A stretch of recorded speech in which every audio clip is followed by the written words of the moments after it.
Hello and welcome to Access All Areas with Dermot and Felicity. I'm My Way Access Dermot Eflin, and with me always is the chronically fabulous Felicity McKee.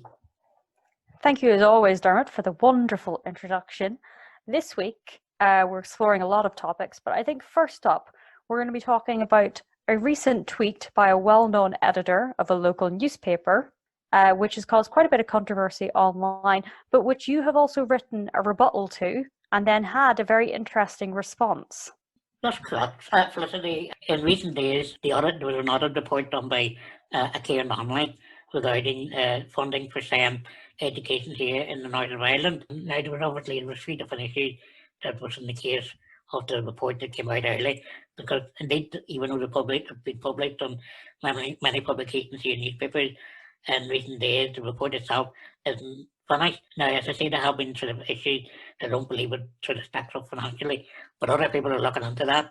The main core that I sort of targeted on was regarding the tweet of one of the newspaper's deputy editors, and this was the deputy editor, Ben Lowry, from the Belfast newsletter. Rather than just retweeting sort of what the Belfast newsletter had posted, Ben did a quote retweet where he commented on it, and his words were, "This is another colossal expenditure. It has been brewing for years and clearly not sustainable. Yet Starman says little about it because it sounds hard to curb it. Like welfare reform and NHS reform, it is easy to duck it and let it soak in the vast amounts of precious funds." So Felicity, you can understand, and I'm sure many of our listeners who will be tuning in, whether tonight or during the week, can understand just how angry disabled people, whether they're adults or children, and their parents and carers have felt in recent days, not just with the content of the report, but specifically in a lot of cases,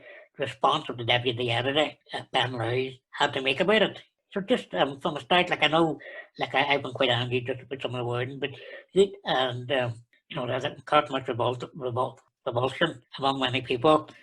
Disabled, and thankfully I can report non-disabled people too have been equally as angry. But thankfully now the Canary, which is an online publication, did a report on it, and they had published their report this morning, and they had managed to get a response from Ben, which I will also read out for you now. So many people, as I had said in my rebuttal, solicited that I was demanding on behalf of all disabled people for an apology. This is what Ben had to say. "My tweet, self-evidently, was not an attack on any way on children with special needs or immense challenges that they face. It referred to the Audit Office report on the current science system and the face of sustainability of that system. I am troubled that this has turned into a huge Twitter storm and with the shameful suggestion that I was attacking vulnerable children. I will be writing about this row in my upcoming weekly column." So I'm going to be reading this column next week now in the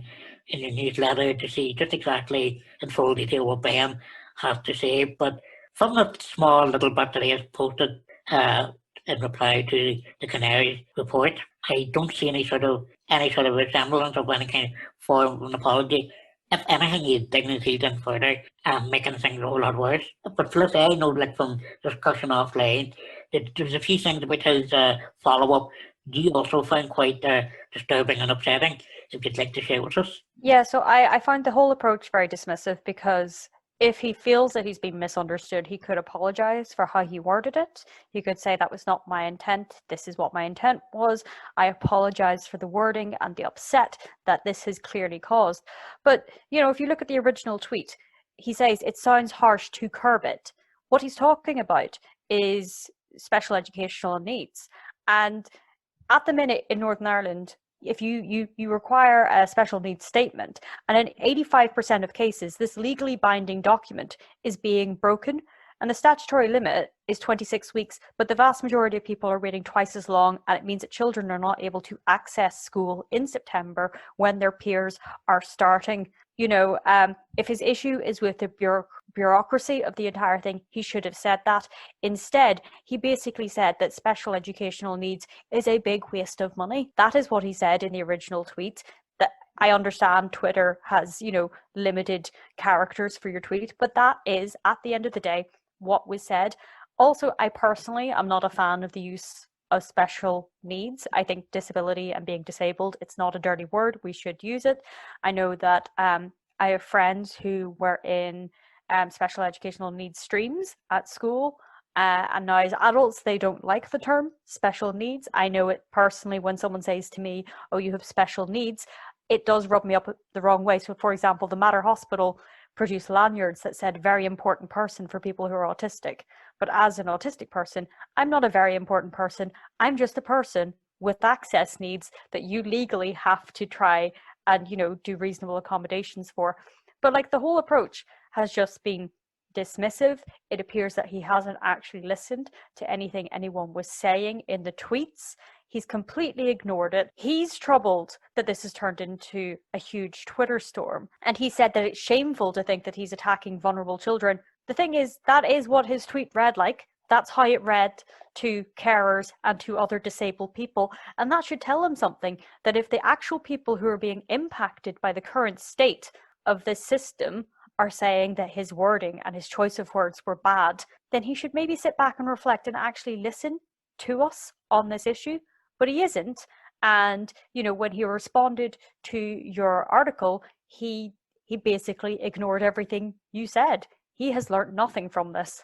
Well, see, that is the most disturbing thing. And the fact was, we all have arguments, and we're not going to, we sometimes make mistakes in avoidance as well. Like, I'm not going to say that I'm 100% faultless in that case. But when somebody actually tells you, you're wrong, you listen, you understand what they've said, and you take it on board. Now, I was very clever in what I said to him. I was sort of stating the fact what needed to be said. But as you say, he's learned nothing from it, and what he should have done is take a step back and go, I got the wording wrong, or say, well, you misunderstood what I meant, this is what I meant, and I apologise for what it seemed like I said. We didn't even do that, which was quite angry, which I'm quite angry about now, if I wasn't before. But one of the things that I wanted to comment a little bit further on, like most of you now here in the Northern Ireland will be familiar, especially if you're on Twitter or Facebook, of an advocate, an autism advocate called Ryan Henry. Now, he went into more detail about, the finances, do they actually stack up? And, I'd check him out online because it's very interesting, some of the stuff he said, because, just for a bit of research, Ryan was able to disprove quite a lot of what was in the report. But one thing I just wanted to add a little bit further, which I did comment on my rebuttal to Ben, was that Ben said it's not financially sustainable. But disabled people make up 19.5% of the population here, which is almost a fifth, and disabled people contribute £250 billion to the UK economy. But to have funding for SEM here in the North, I believe it's £1.3 billion. Sounds like a huge amount of money, but when disabled people are contributing 250 billion, and we need 1.3 billion to ensure that we have equal access to education, it's not a huge part of the budget from what we're contributing to the economy. And to say that it's unsustainable and to say that it should be curbed, it's an insult to disabled people.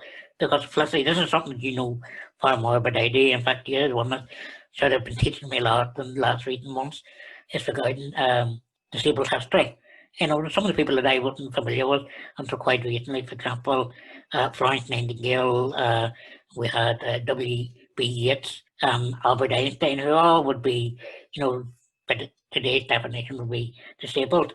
But they went on and had a powerful impact on society around them and made a deep impact as well on, for want of a better expression, the course of human history in their respective field. Was obviously with W.B. Yeats being like literally genius and a senator for 2 terms. And then you've got Florence Nightingale, who, for want of a better expression, was basically the seat that grew into the NHS. And Albert Einstein, well, we all know who he was, a genius as well. And to say that these people shouldn't get a full education is denying disabled people making a powerful contribution to future society. And these contributions don't have to obviously be, as I mentioned the 3 before, being like world changers. It could be just contributions in their neighbourhood, contributions to the workplace, contributions to sports that they belong to. It doesn't matter what contribution they are, but by curbing SEN education, you're taking away disabled people's right to have a full education, full impact in the future. And, without disabled people, like, society is a shell. Yeah, and the thing is, when he says in the original tweet that they should curb it, I mean, how would that work? Right now, it's very difficult if you have a disabled child who needs support in school. I happen to be aware of someone very close to me who has been dealing with this, trying to get, a statement and to get support in place. And it took a really long time, and it shouldn't have. And at times, sometimes you're getting letters back where they're putting down the wrong child's name because they've just copied and pasted from another letter. So, when he says we should curb it, he's not putting in anything that would be replacing it. He's basically just axing it entirely. He's not producing any suggestions for something that could improve. It does read like he just thinks that it should be completely abolished in its entirety, and that just doesn't work. I mean, that funding again is not the only problem. The only issues within education, like there is a whole host of problems. Like one issue that I'm quite familiar with, especially in recent months, chatting to online advocates on Twitter and Facebook, is I know in Scotland and in England, I'm not sure with Wales, it's been done away with, but here in North Ireland, which is still in place in schools, is seclusion and restraints.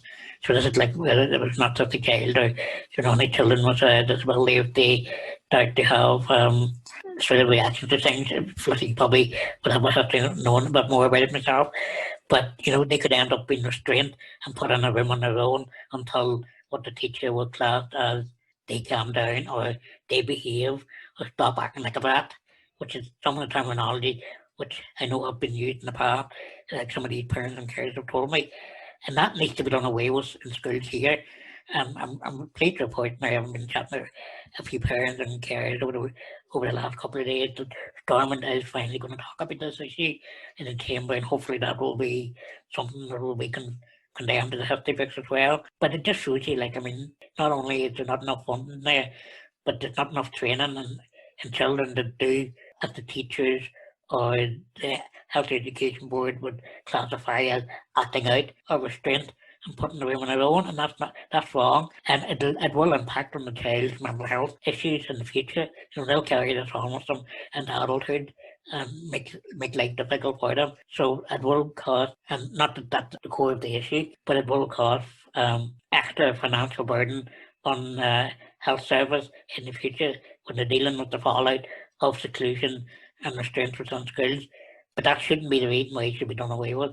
It should be done away with because it's not right for the child. And I think one of the other things that we forget about, and which is important to remember when it comes to discussion on physical restraint, is that many adults with learning disabilities and autism also face physical restraint as an adult. And in fact, it surged by 40% over the space of a single year. So new figures show that the use of restraint increased from 15,000 times in 2016 to 22,000 times in 2017. Now, these are based in England, but it basically means that a disabled person is now restrained on average more than once every half hour across England. And face down and prone restraints, which have been banned under government guidelines, have actually increased from 2,200 incidents in 2016 to 3,100 in 2017. And it was these stats are based off data that was obtained by the BBC's File on 4 programme. But, we wouldn't accept this for non-disabled people. We shouldn't be accepting it for disabled people. And, when I worked in healthcare, I went on a course which was called challenging behaviour. It's not necessarily the best term, but the idea being that at its core, that sort of maybe difficulty in communicating could just be down to a communication issue, so that you're maybe both singing off different hymn sheets. And, restraint shouldn't even be a last resort. It shouldn't be any resort. It shouldn't be on the list, because it can quite easily sometimes be resolved with simply listening. That's true. And that's the reason I really brought that up, which is an important issue in its own right. But it does show the same does need to be reviewed and practiced. But that doesn't mean that they need to be reviewed to get the funding cut. There needs to be more funding added to make sure that the practices in place for SEN education is the right practice. So rather than cutting funds and keeping seclusion in the trains just needs to be looked at more clearly. But again, that's really all I'd have to say about Sam. So all I have to say now is I'm going to be reading closely to what Ben Lowry has to say next week in the Belfast newsletter, and of course I will be reporting on it next week in the podcast as well as on my way access. But I do hope, and I'm going to ask him one more time, Ben, please just reflect on not only what you've read on Twitter and what you've read in my article, but if you're listening to this, I do hope you are listening, Ben, reflect on what myself and Felicity have said today and take it on board on what you're going to be writing in your reply. I mean, the only thing I'm really looking for now is an understanding of what you've said and apologise for what you said. So Ben, it's over to you now. And after that, we're going to take a little short break and we're going to get into another topic. So get your hot chocolate and your marshmallows and we'll see you after this short break.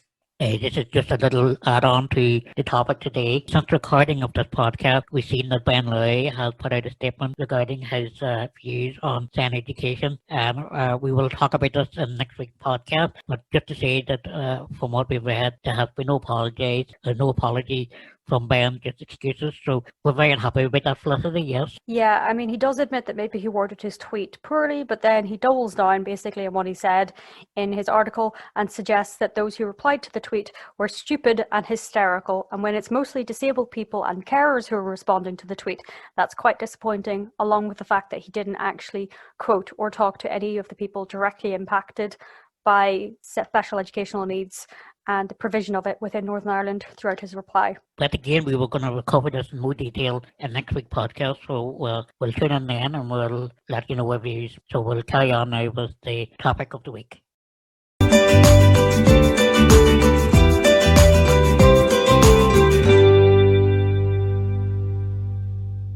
So today we're discussing disability and sports. And when you think of disabled sports, many people generally think of things like the Special Olympics, the Paralympics, but sports are accessible and many disabled people do not have to be competing on levels at an international level in the Paralympics winning gold medals. Although, you never know, myself and Dermot might suddenly surprise you. But, you know, many sports do have adaptations available within them. And if they don't, they definitely should.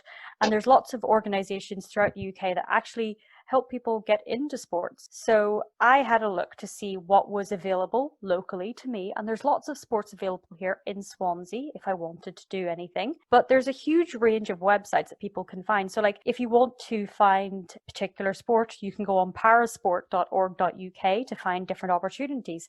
But when I said there is stuff available across the UK, there's Wheelpower, which organises and supports wheelchair sports at all levels. There's Doing Sport Differently, which is a guide to exercise and fitness for people with disability or health conditions.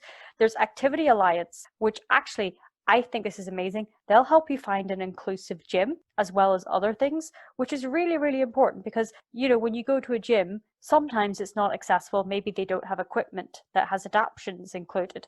And these are all things that can impact people going out and taking part in sport. And, you know, there was a statistic done in Sport England Active Lives Adult Survey, and this is from 2017 to 2018. And it said that disabled adults are twice as likely as non-disabled adults to be physically inactive. So that's 42% versus 21%.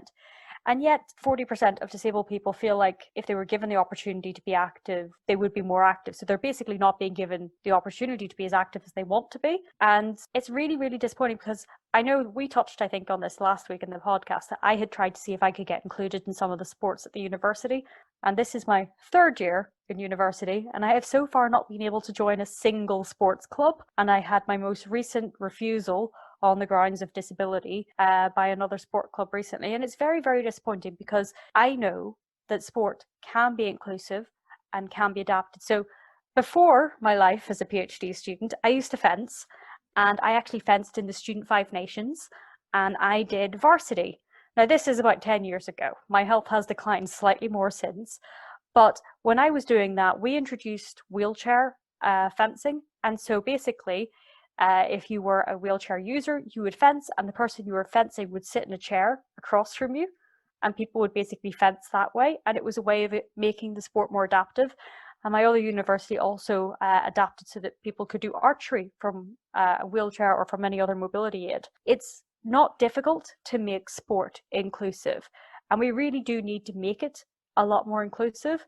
32% of disabled people feel that there's a lot of prejudice against disabled people in Britain, and hate crimes are rising. So it's not simply that we need to have more opportunities for people to be active, but we need more representation as well. And we need more representation outside of things like the Paralympics. Not every disabled person is a Paralympian, just like not every non-disabled person is an Olympian. But I know, Dermot, you've done sport as well recently. I think you did wheelchair hurling. Yes, well, I tried out for a bit of wheelchair hurling now about 2 years ago. 2 years ago now, I just can't remember the time now because time is getting a bit fast these days. Ireland, under the GAA, would have 4 different hurling teams. You'd have the Ulster, Munster, Leinster, and Connacht. And then within Ulster, they would have different hubs where you can train. Now, unfortunately, the nearest one to me, I believe, is Coleraine. Quite a distance for me, but what they did is they had a couple of outreach centres just to see what the town was like and to see if anybody would be interested. So when they came to me one day, I met with one of the Ulster hurlers, wheelchair hurlers, Geraldine McGarrigle, who was fantastic. Like she's won it at the All Ireland, was it? She's even appeared on the one show, BBC One show, up against saving a few goals by, I can't remember his name, he played for England, the big tall guy, but whatever. So it just shows you the far reach. So when he came out, we had a few, I actually got a couple of times over the head with the game one, which was a bit of a mistake on my part. But just, the fact when you're out there and you're playing sport, and it's not just what you would call totalistic sport, you're playing competitive sport, you sort of, it just makes you feel powerful on the inside and great and feel like you're part of something. Obviously, like I wasn't that fat, so I didn't quite make the team, but it was, it was definitely something that I enjoyed and something I would definitely be interested in pursuing maybe a recreational level at some point. Maybe when COVID and the pandemic sort of, I'll not say disappears, but becomes manageable or controllable, something that I do really for recreational and for a fitness point of view. But again, this is something that the GA does, and then you have like the AFA in Belfast, who would do something similar. They would organise disabled teams to play competitive football towards with each other, and then you have Ulster Rugby, which is part of the Irish Rugby, and they also form teams for disabled teams. So I quite like the idea that it's great because you do get like local councils in different places that would organise things, and like you have like different councils in different areas, and they would organise disabled sports things, but they seem to be very segregated, and they have sort of a non-inclusive names like Really Active, which sort of explicitly something that you mentioned to me before. It seems to focus on wheelchair users rather than disabled people, which I do think is problematic at the same time. Which is why I think when you're connected to like organisations like the GAA or the AFA or Irish Rugby, you feel like you're part of a bigger organisation, and you feel like you're part of something that is more competitive. And the great thing about being part of these organisations, you're at a level playing field, as they go, if you excuse upon, rather than sort of being something like here's something we put together for disabled people just to keep them occupied for an hour a week. I don't know whether you would find sort of them issues as well, Felicity. So, there are sports out there that do cater to people who are non-wheelchair users, but generally when you're looking for disability sports, they do tend to be predominantly, or at least at a first sort of cursory glance when you're trying to find a club to join, they do tend to be very wheelchair based. And I think it's something that really needs to be explore, because 4 in 5 disabled people would actually really like to be more active. And I know we bang on about it, but the Purple Pound is amazing. And, we are 1 in 5 of the population.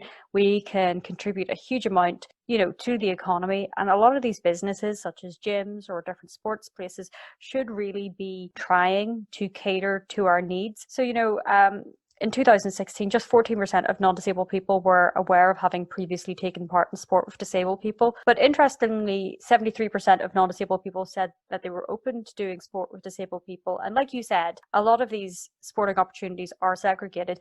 But there is an organisation near me called Surfability, and they provide surfing lessons and experiences for people of all abilities. And they have an opportunity coming up with the university, which I was very excited about. And then I realised that I would probably need someone out there with me to help me onto the board, and social distancing, bit difficult in that circumstance. So I'm definitely not going to be going for it right now.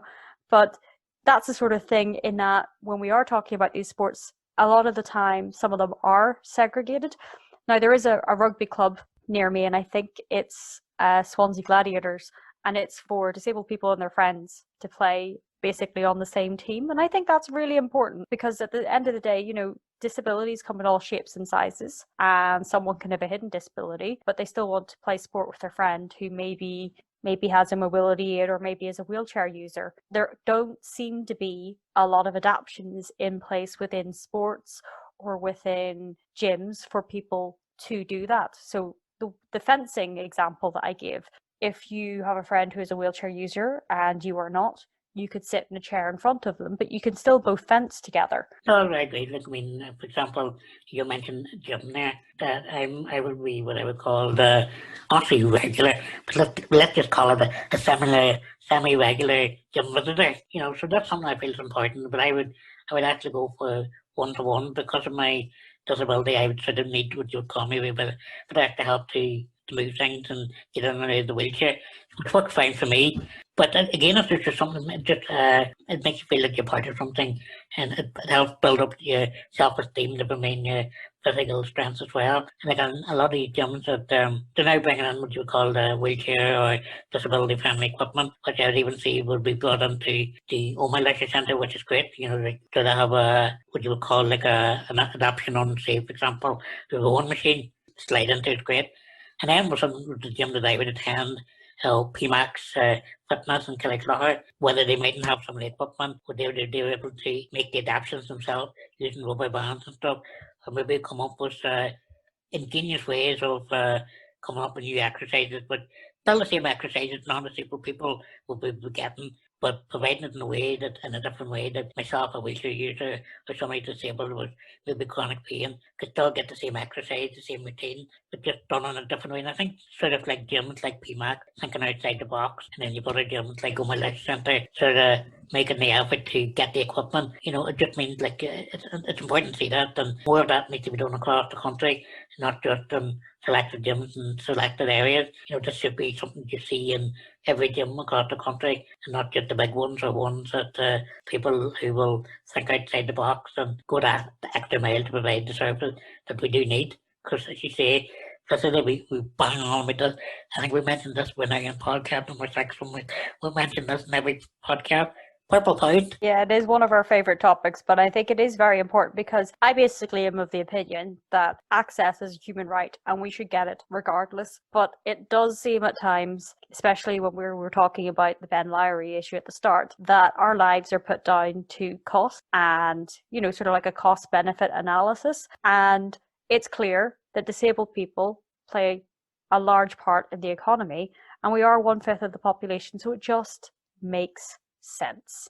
It's that simple. And like 2/3 of disabled people would prefer to take part in sport with both disabled and non-disabled, but only half are doing so. And you know, we can't really have full representation, equality, if we're not actually having these adaptations in place, both in sports and within gyms and anywhere where physical activity takes place. It's not just the benefit of having adaptations for disabled people. Like, as we've said, some people can have temporarily acquired disabilities, and having those adaptations in place can be beneficial for them as well. But again, I go back to the fact that we shouldn't have to be like, but this can help this group or this group or that group. The fact remains it's helping disabled people, and that should be reason enough to do it in the first place. Yeah, but again, as I say, like, I mean, something you touched on just earlier in the section of the podcast, you know, it's not just about the equipment that they can buy or even be thinking outside the box. You know, that, you know, the gyms have to understand, you know, that there's more to it than the equipment itself. Like, for example, you were talking about the fencing earlier. Most people might think straight out, oh, no, it can't be done, but you've shown it can be done. And then there's some people that won't take the added risk, you know, because you wanted to do, I keep forgetting the name of it now. The ribbon, it's called like an aerial sports thing, but you don't actually have to be up in the air. So like some of it could involve a pole, some of it could involve like a hula hoop, you know, slightly off the ground, not very high off the ground, but it's kind of like gymnastics, but not. And I thought it'd be very good given the osteoporosis, you know, maybe building up muscle, things like that. And they basically went, can't do any adaptations, not going to happen. And like, I fill out risk assessments all the time. I can factor in risks, and I have occasionally depending on who is in the group, factor in certain risks, because as a student, we had one student who used to like occasionally putting chairs up on tables and then sitting on the chair on the table, and I had to factor this into my risk assessment because I knew it was going to happen. It was almost a given, and I factored it in. You know, you can factor in stuff for different people and make adaptations, and like a risk is a risk. You can't necessarily remove it, but that doesn't mean you should exclude. Again, like in any sport, and any people, not knowledgeable people, there is always going to be some element of risk, and you don't have to be disabled to have that element of risk. So as you say, there's nothing to stop them to calculate that risk into the risk assessment to have it covered. It's just a quick and easy solution, just to say no, and no is the wrong answer. But I think that really covers everything now. Felicity, unless there's anything you want to add to it before we go on a short break? Just that I think sport can be inclusive, it should be inclusive, and if you don't think that your local gym or your local sport team are being as inclusive as they can be, it's very easy to bring the topic of conversation up with them, and there are plenty of organisations out there who'd be more than happy to help them bring inclusivity into the sport. No problem. Well, I'll drop a few of these links into the podcast, so whenever you're listening to it, you can just scroll down and click on the various links. And in the meantime, we're going to take a short break, and you've got time now to get that second cup of hot chocolate and have extra bag of marshmallows, and we'll join you in a few moments.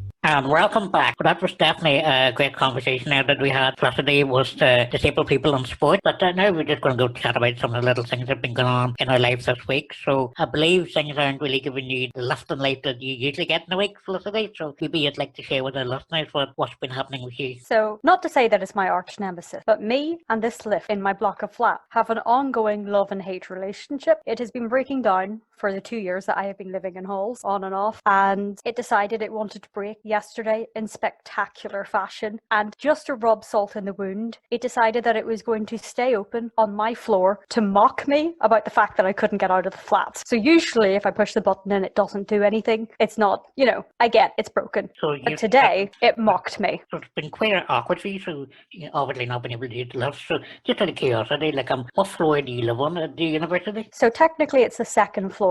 It is known as level C. It's at least, I say 2 flights of stairs. Like if I was counting, because it's sort of a round spirally stairs, I would say that there's 4 in total, but you'd probably only count the first 2 as 1, if that makes sense. They're small enough that potentially you could consider them to be 1, but it is technically the second floor. It's difficult for me to manage the stairs, and so if there's a fire evacuation, I usually need assistance with that. So it causes me a lot of pain and fatigue. So the lift not working, definitely an issue. It's the fact, I think, that this lift has been doing this for 2 years. Plus, the lift doesn't fit an average size wheelchair unless you want to lose the sides of your hands as you're rolling in. So you cannot self-propel into this lift. You have to sort of basically sit in the chair and use your feet to try and drag yourself in, or have someone behind you pushing, which you don't always have. So basically saying that good luck if you get on the lift with your wheelchair. You might not fit, but if you do get on, high possibility that you mightn't get out again because you'll get stuck. Pretty much. It's got to a point where if I have friends and they say they want to come around, I've had to tell them we'll have to meet up elsewhere because I don't want to risk the lift, because they may not be able to get into the lift. And there would be nothing more embarrassing than a friend coming around and you have to apologise that, yeah, I know you can't actually route that floor in this building. You cannot physically get to my room, even though this is advertised as a lift that is suitable for people with disabilities and that it is accessible. Because I checked. I then had to measure the lift to prove that it didn't fit an average size wheelchair. But I have been informed that when they bought the lift, they measured, and according to them, it should fit a wheelchair. Just not a wheelchair if you are a manual wheelchair user. I'm pretty sure it may not even manage an electric wheelchair. But if you're a manual wheelchair user, you best not have any fingers, or you best be happy enough to lose them while trying to get into it. So Felicity, one of the things you had just said in the conversation there, that this lift has been having recurring problems for the last 2 years. So obviously they've been coming out to fix it, and not to any great success. But what if the university or the engineers have to say about this? Because it was 2 years of potential getting stuck in the lift, not being able to invite friends up, and at the end of the day it could be a potential fire hazard.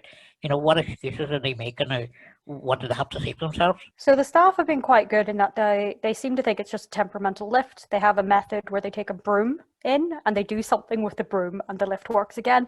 The problem is that generally when an engineer comes out, the lift is on its best behaviour, which is really frustrating because I have video evidence of the lift not working. I believe I have saw it on Twitter. We will drop that under the feed as well on our Twitter links, just to let people see the video of the lift not working. But again, it's an issue with some people, disabled people, not even non-disabled people, that you have technical problems, things don't work, and then as soon as you get somebody out to address it or fix it, it just always seems to work, which is like Murphy's Law or God's Law. Yeah, it's why I've started taking footage anytime that the lift isn't working, because I know that as soon as someone checks it, it'll be on its best behavior and I'm going to look like I'm maybe in the wrong somehow. But it's really frustrating because the other day because it did the same thing on Friday, I managed to make it down the stairs, but it's kind of got to a point where when anyone from the office sees me and I'm just sort of standing there panting, holding myself up against the wall, I just have to point in the direction of the lift and they know what I'm talking about, which is not good, but that seems to be the universal sign of the lift is broken. Whenever you have that symbol, that sign, with non-verbal signage now, it just shows you that, this is a problem that's happening far too often. Yeah, and it does mean that if I wanted to bring my wheelchair out or my rollator out, I can't. So like on Friday, I had wanted to take my rollator down. I was due to go to the hospital and I need my rollator when I'm there due to the long queues. I wasn't able to bring it because I couldn't get the lift to work. And that's a major issue because if you're depending on a mobility aid and you cannot actually get it out of the building, there isn't really a polite way to describe how frustrating that is. But it definitely sounds like it's been a bit of a stressful week for you with regard to access in and out of your college accommodation or university accommodation. So I do hope now that the engineers will be out this week and, they'll do a bit more than giving it a quick sweep of the brush and hope for the best that it'll work for the next maybe 2 or 3 weeks to the next problem. But hopefully it'll get something a bit more permanent out at this time. Well, I do believe, though, that you've been having a much better week than me, because I think it's been 7 months since you last had an infusion, and you finally got that infusion this week. And I know how important these infusions are for you. So you do want to elaborate on that one? Well, yes, it actually was counting it there the other day. It's actually 7 months and 1 day since my last infusion back at the end of February. This was all to do with regarding with the whole pandemic and lockdown was COVID. That there was sort of complications. Maybe it was the healthcare coming into the house. Just they might have been worried about transferring the infection because they were being in and out of people's homes across the country. So they just wanted the air on care caution. Most people here in Ireland actually went back on when was it, August. But I still had a lot of fear because I know the numbers were quite low at that stage. There might have been hitting maybe 1 or 2 infections every day, but I knew unfortunately would prove right that the infection numbers would probably shoot up. In fact, just this week we reached almost 1,000 on Wednesday, I think it was, in 1 day. But by that point, it got to the stage where my health had got to the stage. I was tired all the time. I couldn't sleep properly. My mood was affected by it. I had turned in, would you believe it, Felicity? I got a little bit grumpy in myself. And, which is not like me. I don't think, maybe my family and friends may tell me differently. But just like, I'm so tired and all. And as well as being part of doing an online course, I just getting to the end stages of it as well. And the focus just wasn't there anymore because of the tiredness. I mean, what fatigue like yourself, Felicity, as much as you want, it's hard to fight it when it hits you. Yeah, and it's not just being tired. I think people don't realize, like, everybody gets tired, but fatigue it's bone deep. It's really difficult, and you can't just sort of sleep off fatigue. Fatigue doesn't agree with sleep. You wake up tired and fatigued, and you stay tired and fatigued. Exactly. Like I'd wake up in the morning and I'd be exhausted and I'd be exhausted the whole day. And then I'd go to bed exhausted too, but yet because of I wouldn't be able to sleep, even though got to that stage where I was tired and sore. So it got to the point where I had to make an assessment, getting myself back healthy again, and get rid of this fatigue to, well, not get rid of it, but get it to a more manageable level that I would be able to function a little bit better in life. It was worth the risk of COVID and unfortunately, in this case, I just had to weigh up the option and go. Yes, I needed it, because if I had gone any further, and I had been advised from many different people across the UK that, that have work years, which I have too, that if I left it any longer and I went back on a treatment, say maybe another month, another 2 months down the line, that it could potentially have got to the point where it would have been irreversible. Mm-hmm. That was scared me, because I've made it, firstly, like, you've known me quite a long time now, and online, you've read my stories, what I would like beforehand, and people will tell you as well that I've made remarkable progress since I started vomiting. And the fact that if I had left it any longer, and this was the progression that I've made, could have been undone very quickly, and I would have got to the stage where it would have been irreversible again. And I've started enjoying my life now the last 5 years, because I'm able to get out there and do things, involved with a lot of activities now, which I couldn't have dreamt of before. And I was so scared of that being taken away from me again. So getting back involved in it was great. But the great thing was, like, when the nurses came in and they were all PP'd up, and, we were having a great crack, like, and we were chatting away, and, we were talking about what we've been binge watching, during lockdown and whatnot. And, like, one of the nurses said to me that she really got into Black Mirror, and had I seen it. I said, it was on my to watch list, but I've never watched it. But I did watch one episode, Black Mirror Bandersnatch, and she laughed and she said, well, out of all the Black Mirrors I watched, that's the one I didn't watch. So, which is an interactive episode. So the two of us sat down with a cup of tea and we watched it, and it was great, and it just made me feel more comfortable and more in ease, because for the last week or two I've been kind of worried about what's going to happen, like how are we going to interact with each other, what the PP level going to be like. Are we going to be socially distant and cold and whatnot? And it felt like, even though I was getting hooked up to an infusion for 5.5, 6 hours, and it might sound strange to people when I say that, but it felt normal. Yeah, no, I get that, because like I have a really good working relationship with the staff who give me my infusions, and like there is a sort of normalcy about it, even in a pandemic, in that how they're approaching it. And it's a shame, like I know you obviously were unsure about going for your infusions, and there were people who were shielding who were also afraid about accessing their infusions. It's a shame, I think, that we weren't in a position, especially with like a lack of PPE and other things, that people did feel afraid to access healthcare.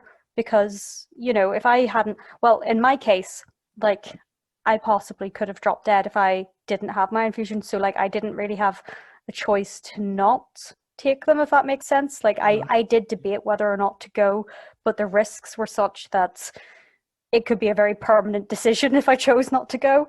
I'm really glad that you've got them started again, because like I do know how important they are to you, and like I know what it's like when I need an infusion and I have to wait a while to get the infusion, because obviously they were social distancing in the appointments.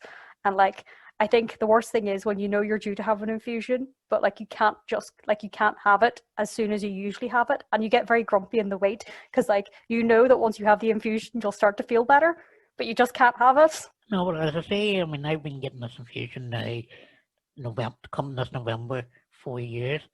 So this 7 months is the longest I've been off it since I've started.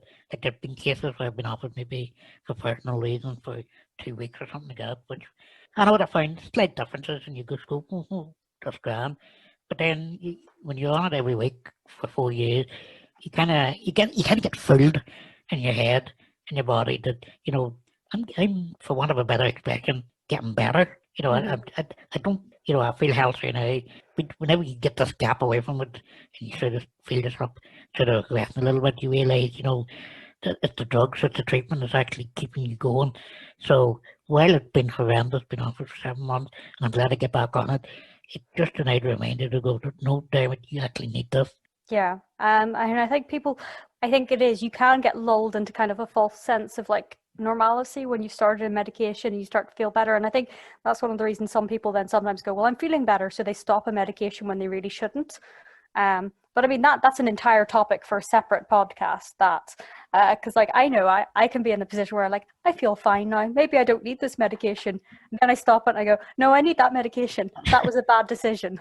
Definitely, but they just have months has definitely been a wee reminder. So, because there's some days I was lying there on a Friday getting infusions for 4 hours, 4.5 hours, and you'd be sort of thinking, oh God, it's such a waste of a day. And now you go, you know what? It's not doing it. Wise up. This is helping you. So it's been bad, but it's been good at the same time because it gave me a little reminder, a little lesson that I needed. Yeah. But I think we've sort of covered everything that we've been doing this week. So, between myself getting back on the treatment and you getting attacked by seagulls and lifts and whatnot. But so we'll I just want to reflect on what we've been talking about regarding the topics earlier was Ben Lowry and SEN education and the sports for disabled people. So, Felicity, is there anything you would like to encourage people to take away from what we discussed? So I think, as always, the mantra "nothing about us without us" is what I think most people should take away when they're thinking about issues such as special educational needs, or also when it comes to disability sports and access to it. When you make your sport inclusive and accessible, it doesn't just help disabled people, it helps non-disabled people who maybe temporarily acquire a disability. Although at the end of the day, it shouldn't be a case of you make it accessible simply because you yourself might become disabled. You make it accessible because disabled people exist, and we are 1 in 5 of the population. And it just, so many disabled people want to take part in sports and aren't able to because there isn't the facilities there. But again, there are lots of organizations out there and teams that are disability inclusive. And if you're wanting to start a sport, you can definitely find different teams online, and there will be different organizations in your area, such as Disability Sports NI and Wales, for example, who will be able to signpost you. And there's such a wide range from rugby to swimming to archery, you name it, they probably have it. So don't be afraid to ask. Do take the plunge, so to speak, say as we were talking about swimming a second ago. No, But yeah, nothing about us without us. again, that would be my takeaway from the week. Is nothing about it without us. But regarding to Ben Lowry, because he's been talking about SEN education and the whole topic about with COVID the fund and how it's a colossal waste. And this has been done because these people aren't talking to disabled people and finding out what our needs and our wants are and how we can actually contribute to society, because history shows that the disabled people have a major influence on society around it and can change the course of history. It's just not been talked about. So we've been chatting about Ben in a way, so I know he's going to be making his reply shortly in the newspaper, so it is something that we're going to have a wee look at and see. But I do hope, and Felicity, I'm sure you will agree with me, and anybody that is disabled or who has a care of disabled people, we are looking for that apology, and we hope that when we read it in his column, that apology will be forthcoming.